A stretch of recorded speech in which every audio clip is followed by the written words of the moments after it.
즐거운 인생 인천사회 서비스원 들여다보기. 자, 이 시간에는 인천사회 서비스원에 속한 다양한 복지시설, 사람들 그리고 연구과제를 만나보는 시간이죠. 2023년도 통계청이 발표한 자료를 보면 인천시 1인 가구 전체 인구가 31%라고 합니다. 노인 인구 중 1인 가구 비율은 더 높아서 36.5%나 된다고 하는데요. 나이와 상관없이 10명 중에 3명은 혼자 사는 겁니다. 혼자 사는 사람들은 흔히 내가 아플 때 누가 돌봐주나, 이러다 홀로 외롭게 죽는 게 아닐까 하는 걱정을 한다고 하는데요. 이번 시간에 이야기를 나눠볼 인천사회 서비스원 연구는 이러한 근심 걱정을 덜어줄 수 있는 방안이 있지 않을까 하는 연구를 해주신 인천사회 서비스원의 정책연구실 서윤정 연구위원님과 함께하도록 하겠습니다. 자, 안녕하세요. 네, 안녕하세요. 반갑습니다. 네, 반갑습니다. 자, 이제 늘 오셔서 좋은 연구 발표들 많이 해주시는데 오늘은 뭐 그렇게 좀 외로운 얘기예요, 그죠? 외로운 그렇죠. 죽음을 막으려면 네. 우리 사회는 네, 어떻게 해야 하나? 그렇죠. 네. 네. 작년에 나오셨을 때는 이제 고독사 실태에 대해서 이 얘기를 해주셨는데 이번에 이 연구는 그 후속으로 네. 방지할 수 있는 얘기 해주시는 건가요? 네, 제가 이제 2022년도에 그 인천시의 의뢰로 인천시 고독사 위험계층 실태조사 연구를 진행을 했었어요. 그래서 이 연구 결과를 바탕으로 지난해에는 이제 약간 후속 연구격으로 인천시 네네. 고독사 예방 정책과제 개발 연구라는 연구를 진행을 했습니다. 그래서 오늘은 이 연구에 대해서 좀 소개를 드리려고 합니다. 네네. 소개해 네. 주시죠. 예, 그 자세한 말씀을 드리기 전에 먼저 이제 고독사가 무엇인지 그 네네. 개념에 대해서 조금 말씀을 드려야 될 것 같은데요. 뭐 네. 단어를 이제 딱 들으시면 직관적으로 어느 정도는 이해가 되시겠지만 이걸 또 이제 구체적으로 들어가다 보면은 이제 좀 많은 개념 요소들이 연관이 되어 있습니다. 그래서 뭐 단절이라던가 1인 네. 가구, 그리고 이제 홀로 죽음, 뭐 자택, 거주지, 시간이 지나 발견된 시신, 뭐 이런 여러 가지 개념들이 고독사를 이야기할 때 좀 논의가 되는 개념들인데요. 이제 결론적으로는 아직까지는 학계에서 이제 고독사는 무엇이다라고 이제 명확하게 이제 합의된 정의가 존재하는 것은 네네. 아닙니다. 그렇지만 이제 관련한 법안이 제정이 되었어요. 그래서 죄송합니다. 2022년도에 제정이 되고 21년도 3월에 이제 고독사 예방 및 관리에 관한 법률이 제정이 됐는데요. 네. 그래서 이제 그 법 안에 고독사를 이제 좀 개념 정의를 하고 있습니다. 그래서 네네. 근데 처음에 이제 개정이 되고 제정이 되고 몇 차례 개정이 있었는데 그 개정이 되면서 또 이 법안 안에서도 개념이 약간씩 변화가 있었어요. 그래서 네네. 처음에는 이제 가족, 친척 등 주변 사람들과 단절된 채 사회적 이제 고립 상태로 생활하던 사람이 자살, 병사 등으로 임정하는 것으로 이제 맨 마지막에 이렇게 정의가 됐습니다. 그래서 네네. 결론적으로는요. 처음에는 이제 이게 시간이 흐른 뒤에 뭐 발견이 된 시신 이런 개념들이 좀 포함이 됐다가 그런 네네. 것들을 정의하는 이제 과정에서 좀 어려움들이 있어서 그런 게 좀 빠진 상태로 이제 홀로 사시는 분들이 이제 사회적 고립 상태로 생활하던 이제 사람 네네. 홀로 단순히 홀로 살지 않더라도 이제 사회적 고립 상태로 이제 된 분들 중에서 사망하신 분들 이제 그런 식으로 좀 개념이 포함이 되었습니다. 네. 그래서 저도 이제 이 연구를 할 때 그 법안의 개념을 기본적으로는 이제 차용을 하려고 했고요. 다만 이제 그 한 가지 말씀 이제 제가 이제 유념을 했던 것은 이제 연구 초기다 보니까 이제 관련해서 그 아직 명확한 실태가 이제 뭐 아주 자세하게 이제 나오고 그러지는 않은 상황이에요. 그러다 보니까 이제 너무 고독사라는 개념을 이제 명확하게 정의를 해서 이제 분석 단위를 이제 작게 보는 것보다는 조금 더 광의의 개념으로 네네. 고독사를 봤을 때 이제 좀 더 사례들을 다양하게 분석할 수가 있기 때문에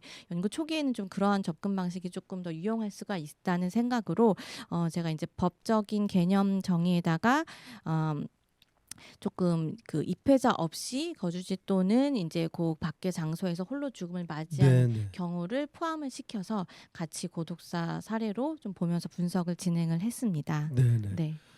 지금 고독사의 정의는 네. 사회적 고립 상태로 생활하는 사람이 네. 자살, 병사 등으로 네. 임종하는 것 이렇게 돼 있단 말이에요. 네, 그러니까 가족, 친척 등 주변 사람들과 단절된 네네. 채 사회적인 고립 상태로 생활하던 사람이 이제 그렇게 사망하는 그럼 것이죠. 고립 상태에 또 네. 개념이 있어야 되지 않을까요? 그래서 인제 좀 그 사회적 고립 상태를 또 어떻게 인제 조작적 정의를 네네. 내리느냐가 조금 중요한 부분이 될 수 있고 사회적인 합의가 필요한 부분인데요.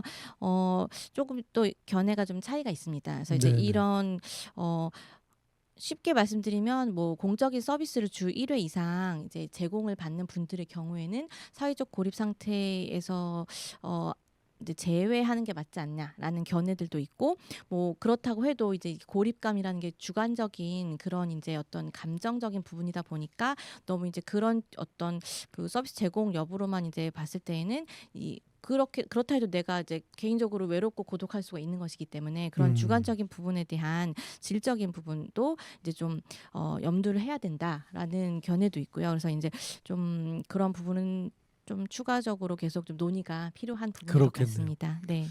외롭고 고립됐다는 생각이 사실은 네. 굉장히 그 주관적이지 않습니까? 네네. 말씀하신 대로 이 기준에서 벗어나면 고독사가 아니야라고 한다면 네. 그것 또한 너무 가혹합니다. 그렇기 때문에 죽음마저도 이 기준을 둔다는 게 슬픈 일이긴 합니다만은 넓은 의미로 고독사 사례를 분석하신 건가요, 그럼? 네, 그렇습니다. 그래서 조금 더 많은 사례들을 이제 접근을 해서 분석을 하기 위해서 네네. 예 그렇게 입회자 없는 죽음을 맞이하신 분들의 경우에는 제가 이제 주 1회 정도 어떤 공적 서비스를 제공받았다 할지라도 일단 음. 예 분석 사례에 좀 포함을 시켜서 예 살펴보았고요. 특별히 노인 맞춤 돌봄 서비스를 이용하셨던 그런 이제 어른분들, 네. 노인분들 중에서 입회자 없이 죽음을 맞이한 사례들을 모아서 제가 분석을 진행을 했습니다. 그래서 네네. 인제 제가 작년도에도 인제 나왔을 때 노인 맞춤 돌봄 서비스에 대해서 좀 설명을 드렸던 적이 있는데, 인제 좀 독거노인 분들에게 안부 확인이라든가 일상생활 지원 등을 하는 그런 서비스를 제공하는 것이에요. 그래서 인천에서도 한 15,000여 명 정도 노인분들이 이 서비스를 이용을 하고 계시는데, 네. 그럼에도 불구하고 많은 분들이 이용을 하고 계시지만 이 서비스 이용하셨던 분들 중에 어떻게 인제 죽음을 이분들이 맞이하고 음. 계시는지에 대해서는 사실 진행됐던 연구들이 없었습니다. 네네. 그래서 이제 이분들이 어떻게 생을 마감하셨는지에 대한 부분을 제가 좀 이 연구를 통해서 들여다봤습니다. 네네. 예. 그래서 대다수 분들이 인제 혼자 사시는 분들이고, 이분들이 인제 이런 서비스를 제공받는다고 해도 그 서비스 제공받는 그 제공자분들과의 관계 외에는 사실 다른 별다른 관계가, 사회적 관계가 좀 그렇죠. 없는 예 그런 분들이 네네. 다수셨고, 어 그런 분들이셨는데요. 이분들을 이제 노인 맞돌 서비스를 제공하는 제공기관에 또 광역기관이 있습니다. 그래서 그 광역기관에서 23년에서 24년도 사이에 이제 좀 이분들이 돌아가셨을 때 이제 특이사항 보고라는 그런 서식을 작성을 하게 돼 있어요, 기관에서. 그래서 이제 그런 자료들 작성된 것을 좀 무작위로 제가 좀 자료를 부탁을 드렸고, 그래서 거기서 한 21명 정도의 네네. 사례를 예 분석을 해 보았습니다. 그리고 서류 분석에다가 이제 그분들께 이제 서비스를 제공했던 생활지원사분들을 또 인터뷰를 하면서 추가적으로 자료를 확보를 해서 예 네네. 좀 정리를 했습니다. 알겠습니다. 네. 그렇다면 한 가지 궁금한 점이 있는데요. 네네. A라고 하는 그 네. 어르신께서 네. 하루에 보통 3시간 정도 이 보호사 여러분들이 케어를 하시더라고요, 보니까. 네네네. 그럼 3시간 이후에 네. 보호사가 네. 없을 때 네. 임종을 하시게 되면 네. 그런 거는 고독사의 범주에는 안 넣는 겁니까? 그러니까 이제 지금 말씀하신 게 이제 요양보 서비스일 수도 있는데, 이제 지금 일단 뭐 어떤 서비스를 이용하시든지 간에 저는 그렇게 인제 입회자가 없이 사망하신 분들도 포함을 시켜서 일단 분석을 한 네네. 것이고, 근데 예, 인제 알겠습니다. 예 사회적으로는 이렇게 좀 논의가 진행이 되고 있는 상황이고요. 네네. 네네. 사례를 분석해 보면 참 특이한 점들이 굉장히 많이 눈에 띄던데 네네. 몇 가지 사례를 한번 설명해 주시죠. 네. 제가 인제 총 21분 정도 예 좀 사례를 살펴봤다고 말씀드렸는데요. 일단 그분들 중에 6분 정도가 인제 자살로 인제 생을 좀 마감을 하셨더라고요. 그래서 네네. 생각보다 그 비율이 좀 높아서 높았던 부분이 있고, 나머지 분들 14 분은 인제 좀 노안으로 인한 자연사를 하셨고, 한 분은 인제 원인 미상이셨는데, 또 이제 사망하신 그런 시간대를 보니까 좀 주말 사망하신 분들이 또 9 분이 계셨어요. 거예요. 그래서 아무래도 이제 주중에 조금 더 서비스 제공하시는 분들이 이제 그렇겠네요. 발견하시기가 용이하실 수가 있는데 주말엔 좀 그런 것들이 좀 더 어려운 상황 속에서 좀 안타깝게 생을 마감하신 것으로 이제 보이는 분들이 계셨고요. 그 중에서 이제 제가 한 두 사례 정도를 말씀을 드리려고 하는데요. 그 사실 한 분의 뭐 생애가 얼마나 이제 많은 이야기들로 구성이 되어 있겠어요. 그렇지만 저는 일단 이제 사망 이전에 그 최근 몇 년과 그다음에 사망 직전과 사망 당일로 이렇게 좀 시간을 구분을 해서 사례를 살펴보았었거든요. 이제 첫 번째 사례로 이제 살펴봤던 분은 이제 49년생으로 이제 당시 나이 만 73세 되셨던 네. 여성분이셨는데요. 국민기초생활수급자이셨고 네. 23년 3월부터 노인 맞춤 돌봄 서비스를 이용을 하셨습니다. 네. 근데 이제 서비스 이용으로부터 얼마 지나지 않은 6월 초 정도에 이제 자살을 하시면서 생을 마감하시게 돼서 조금 더 서비스가 빨리 제공이 됐다면 좋았을 텐데라는 안타까운 생각이 좀 음. 들었었는데요.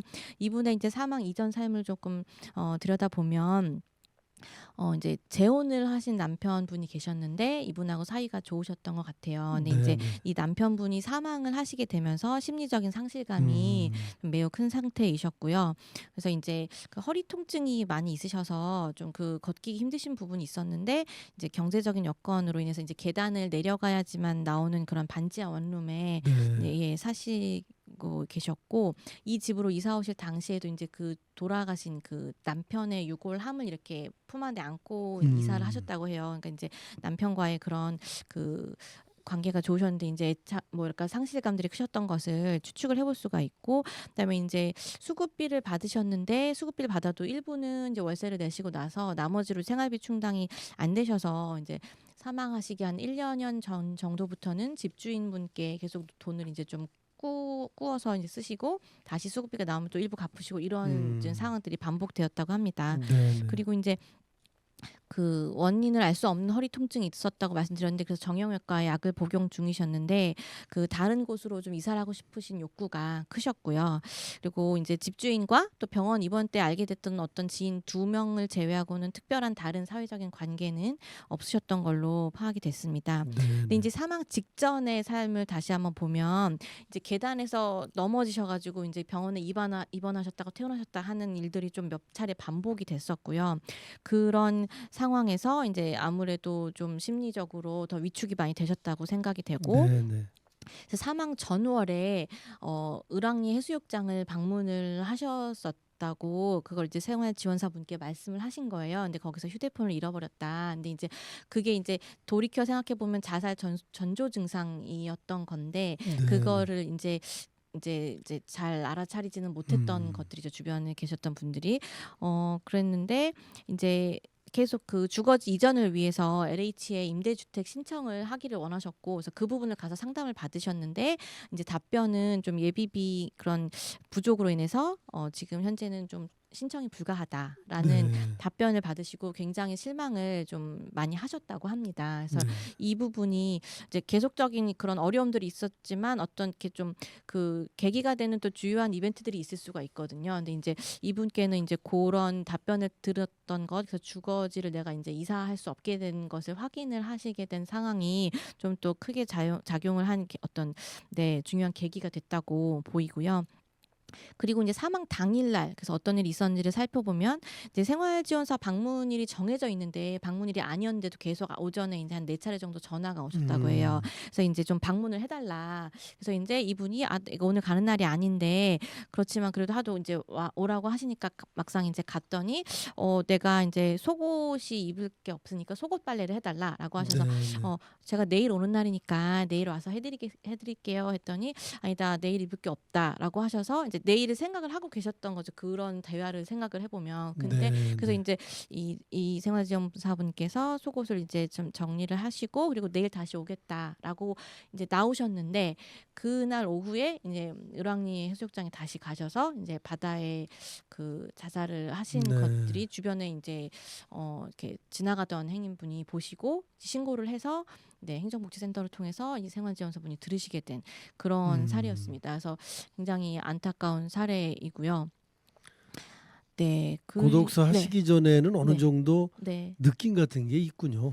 근데 그 이제 이 노인분들이 사실 또 특징 중에 하나인데 상태가 굉장히 많이 좀 왔다 갔다 그렇죠. 예, 하셔요. 그래서 어떤 상태에서는 굉장히 또 안정적으로 보시다가 어떤 상태에서 또 굉장히 불안하시고 이런 것들이 좀 이제 반복해서 나타나는 상황이다 보니까 이분 사례를 봐도 내가 내일 당장 입을 게 없어. 그러니까 내일 생활할 것에 대한 것도 계속 염두에 두시고 음. 뭐 그리고 다른 사례도 이제 병원에 가서 뭐 약간 그 기력이 떨어졌다고 보호 그런 주사 영양제 같은 걸 맞으셨는데 그 주말에 또 자살하신 경우들도 있고 이제 그래서 그런 것들이 전조 증상을 이렇게 캐치하기가 좀 쉽지는 않을 수가 있습니다. 워낙 평상시에 음. 좀 이렇게 심리적인 상태들이 그런 부분이 있을 수 있기 때문에요.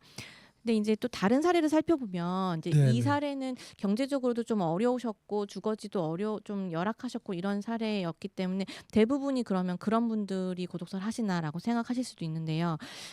제가 분석했던 사례의 다수가 그렇긴 했지만 지금 말씀드릴 사례는 또 그런 분은 아니셨어요. 그러니까 네. 이분은 이제 남성분이셨는데 그 굉장히 젊었을 경우에는 미군 부대에서 일하셨어 가지고 영어도 매우 이제 언어에도 능통하셨고 이제 좀 나이 드시고 나서는 구의원도 하시고 종친회 회장도 하시고 기타 등등 굉장히 사회적으로 관계가 많이 예 네네. 활성화돼 있었다고 볼 수 있는 분이셨는데 그리고 또 경제적으로도 특별한 어려움이 없으셨고 아파트에 살고 계셨고 또 자녀들과도 이제 자녀가 좀 멀리 살긴 했지만 이웃들과도 이제 다 관계가 원활하셨고 여자친구분도 이제 있으셨고 여러 가지가 되게 이제 원만한 그런 생활을 하셨던 분인데 이제 아무래도 점차 나이가 드시다 보니까 이제 뭐 고혈압, 당뇨 외에도 이제 식도암 수술도 하셨고 심장 질환 예 네. 그런 심장 질환 같은 것들이 있다 보니까 이제 숨이 계속 차서 잘 걷지를 못하시게 된 거죠.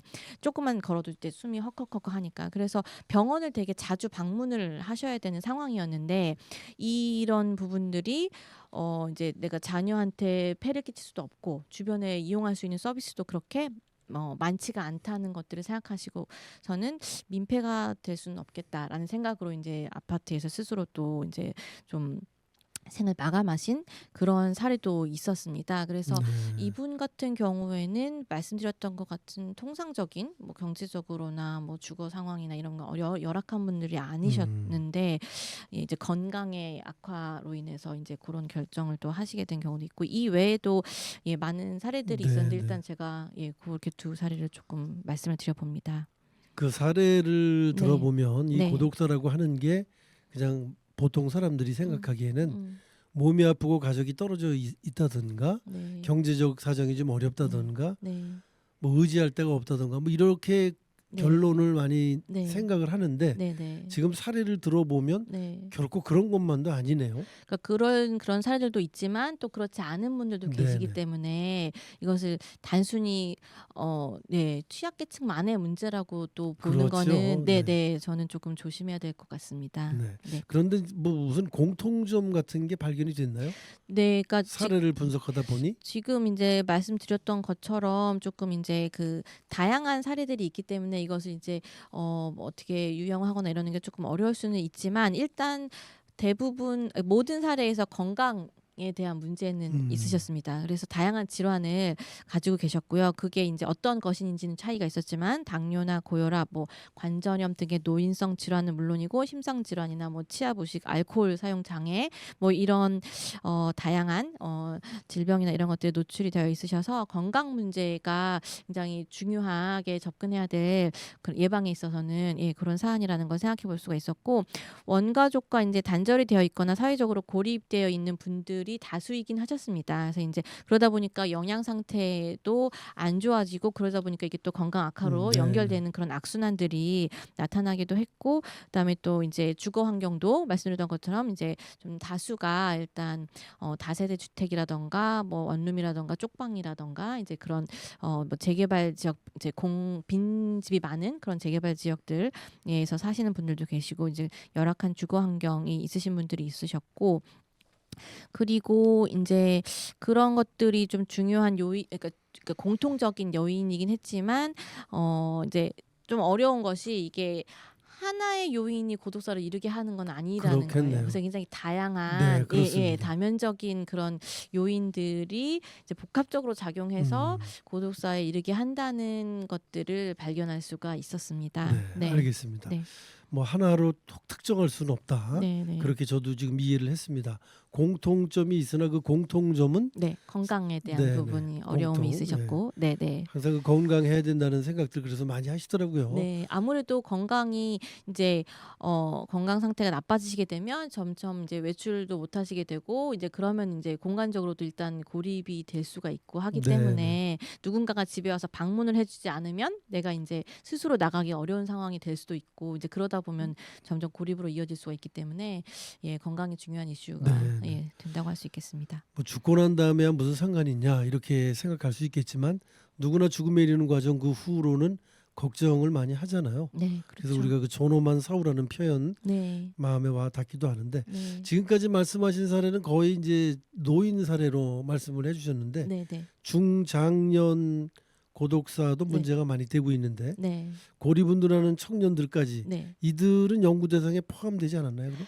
그 사실 최근에 이제 또 많이 사회적으로 이제 이슈가 되는 그런 대상들이 이제 청년이라던가 중장년, 예, 그 남성 분들이 이제 고위험군으로 얘기가 되고 있습니다. 그래서 저도 이제 그 사례들을 이제 연구에 포함을 시키고 싶었는데 아직 그분들을 사례 관리하는 그런 기관들이 많지가 않은 것이지 제가 구하지를 못했어요. 그런 이제 그 연령층에 있으신 분들을 사례 관리하다가 고독사 하신 분들을 이제 케이스를 가지고 계신 기관들을 찾지를 못해서 일단 분들은 요번에 연구에 포함시키지 못했는데요. 저도 좀 아쉬운 부분이기는 네. 합니다. 네. 앞으로는 관심을 좀 가지셔야 될 것 같아요. 네. 요즘 그렇죠. 그런 분들도 많이 네. 계시고 네. 고독사에 관심이 높긴 하지만 네. 이제 새롭게 등장한 현상이다 보니 네. 사회적 정의가 아직 이루어지지 않았다는 말씀이신데 네. 네. 자 오늘 이야기를 듣다 보니까 고독사가 이제는 특별한 사건이 아닌 우리 사회에서 흔히 있을 수 있는 일이구나라는 네. 그런 생각이 들어서 좀 찹찹하긴 하거든요. 네. 네. 예, 오늘은 이제 첫 번째 시간이니까 네. 고독사에 대한 정의를 이제 말씀을 해주셨는데 네. 오늘은 여기까지 듣고요. 네. 다음 시간에는 어떤 네. 얘기를 해주시겠습니까? 이제 처음에 잠깐 말씀드렸던 것처럼 이 고독사 문제에 대한 예방을 위해서 관련 법안이 만들어지면서 이제 각각 또 다양한 지역에서 이 문제들에 대처하기 위해서 여러 가지 정책들을 펼치고 계시는데요. 이제 그런 대응들이 어떤 게 있을지 그런 것들도 또 연구에서 일부 다루었거든요. 그래서 네. 그 부분을 좀 말씀을 드리고자 합니다. 자 오늘 인천사회 서비스원 정책연구실 서윤정 연구위원님과 함께 고독사에 대한 얘기 그 첫 번째 시간 함께 나눠드렸습니다.